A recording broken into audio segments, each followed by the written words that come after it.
Ng'ennaku z'omwezi 3 omwezi ogwokusatu poliisi Mityana yalinnyeggere mu mikolo gy'okukuza olunaku lw'abakyala egyagitegekebwa omubaka omukyala ow'Emityana Joyce Baagala.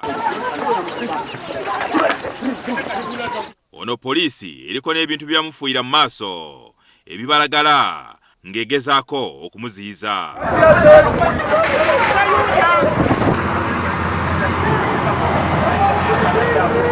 Byabadde bikyali awo ate wiiki ewedde poliisi n'eziyiza omubaka omukyala owa Buvuma okwetaba ku mikolo gy'abakyala gye yabadde ategese.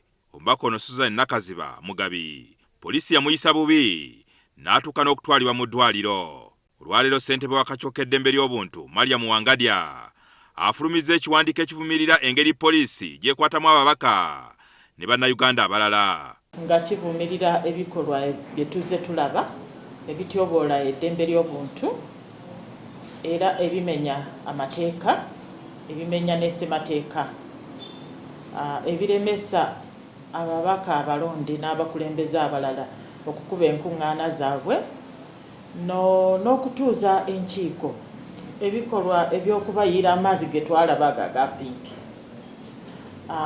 okubafuuyira kamulali mu maaso. Ono abadde akafulumya ekiwandiiko tekitutte na kabanga ate poliisi ku palamenti ne bakababaka abakyala beegombamu obwala. Kino kijja Wangadya mu mbeera n'asindika ebbaluwa bakuntumye eri omuddumizi wa Poliisi Martin Okoth Ochola alabikeko eri akakiiko abitebye. Naye ate tugenza okuwulira nti nate ababaka abakyala aba palamenti n'eleero bakwatiddwa mu bukambwe era balemeseddwa okubaako ne gye bagenda. Yensonga lwaki ku luno nfulumiza ekibaluwa kino kye bakuntumye summons. Summons teringa bbaluwa eya bulijjo.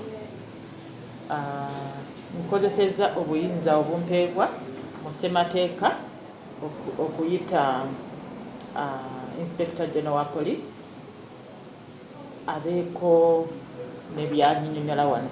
Wangadya era atubuulidde nti ayagala kubuuza Ochola lwaki basajjabe baganda bannabyafuzi abalala okuba enkungaana ate ne baleka mutabani w'omukulembeze w'eggwanga General Muhoozi Kanyarugaba okuba ezize nga tewali amukubye ku mukono. Kyekimu ku ebyo byagenda okuddamu ku nga 4 May omwaka guno ssaawa 4. Oyo Inspector General wa Poliisi munnamateeka amanyi amateeka, amanyi emirimu gy'akakiiko kano, amanyi n'obuyinza bwe tulina. Bwe tuukiridde omwogezi wa poliisi Fred Enanga ategeeza nga bajja okwanukula nga bamaze okwekenneenya ebbaluwa ya Wangadya. Gibuvuddeko Wangadya alabikako mu kakiiko ka palamenti ak'eddembe ly'obuntu n'abategeeza nti abamu ku bakomishona bakola nabo nga bwe bamutiisatiisa. Nentegeeza akakiiko ka palamenti ak'eddembe ly'obuntu nti nange waliwoko ennaku ze natiisibwatiisibwa omukyala y'omwoyo.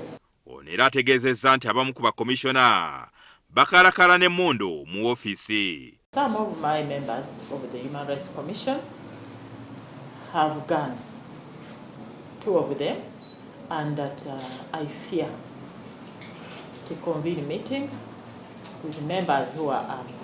That is not to say that I'm incapable of doing my work because I'm threatened by anybody. Tekimanyiddwa oba ono bw'anaasinkana ne ssenkulu wa poliisi kinaayamba okukyusa embeera ya poliisi gyekwatamu bannabyabufuzi ku ludda oluvuganya. Jingo Francis, NTV, Akawungeezi.